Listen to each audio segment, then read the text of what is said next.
This is a really interesting situation, isn't it? United's in a tough spot right now, and honestly, a lot of what Carragher said hits close to home. Let's break it down a bit. First, about Bruno Fernandes. He's undoubtedly talented, and his numbers don't lie. He's been one of the few consistent contributors at United in recent years. But I get what Carragher is saying. Sometimes Bruno's passion on the pitch feels like it's all over the place, and while fans love the energy, it might actually be hurting the team tactically. Selling him, though, that's a tough call. At 30, he's still got a few years left at a high level, and losing a player of his caliber could backfire unless there's a proper replacement lined up. Then there's Rashford. This one stings a bit because he's a local lad and you always want to see someone who's grown up with the club succeed. But let's face it, his form hasn't been great for a while now. It's crazy to think he was valued at £100 million not too long ago, and now it's dropped to £40 million.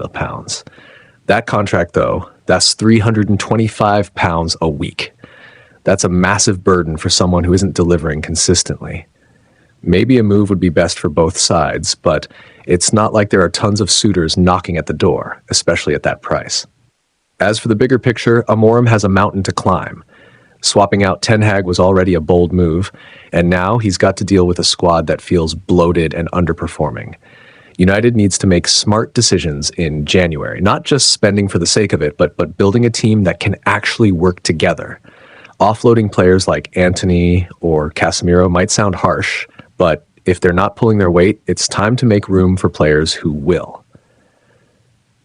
What's clear is that United needs to stop clinging to the past.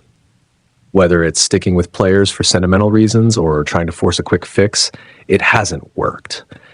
If Amorim can get the club to focus on building a cohesive, disciplined team and not just a collection of big names, they might finally start turning things around.